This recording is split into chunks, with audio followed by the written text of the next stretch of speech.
When I'm working with my clients, some of them ask me, really, do I have any say in what I do on a day in and day out basis within my franchise? And the short answer is yes. Now, franchises come in many different flavors and different styles, but also different maturity levels.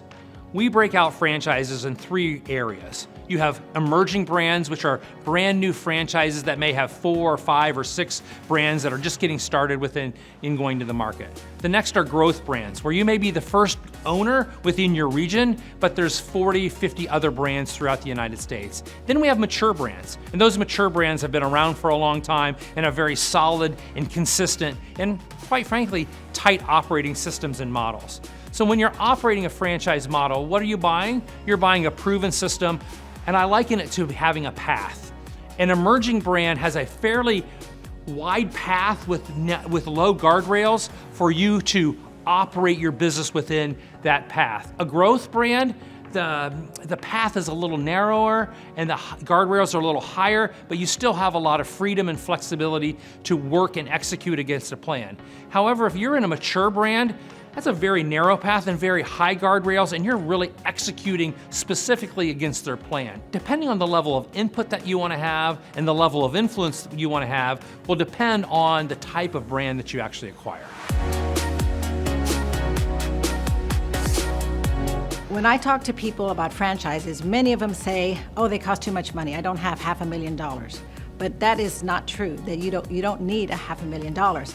Franchises come in all budget ranges from low cost to high investment, so you get to really choose what's comfortable for you and your family. There's many investment ranges with franchises. It can start as low as $80,000 and up to $1 million or more. Franchises with a brick and mortar will be more expensive, but there are many great franchises that are home-based and small office that do not require a large investment.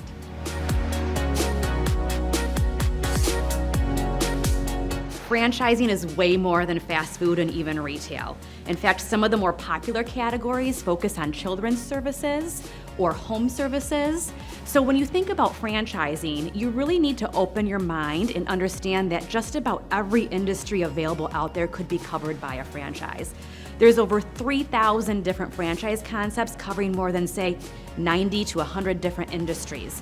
So, they may not be visible to you as you drive down the road because they aren't fast food and retail, but there's business-to-business services out there and a lot of different opportunities that may be behind the scenes that you've never really had to access before.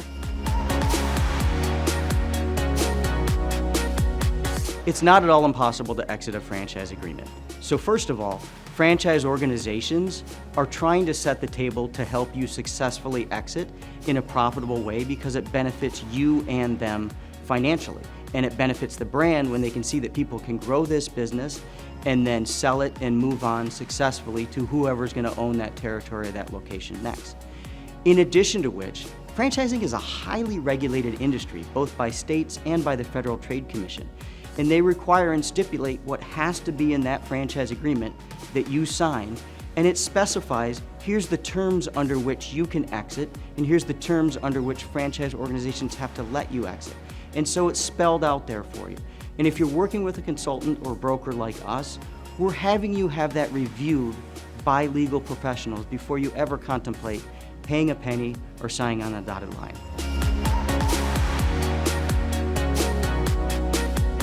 So a common myth that I often hear is franchises are always successful. Franchisors and franchisees do have a higher rate of success as opposed to starting an independent business. However, it's not the holy grail, right? You still have to be willing to work hard, put in time, put in energy, follow the franchise systems of best practices, and the likelihood of success goes significantly up. But there's no guarantee that because you invest in a franchise that automatically equates to success. It's like anything else. If you invest in it, you gotta work it, and the harder you work it, follow the franchisor system, the greater the likelihood that you will have ultimate success.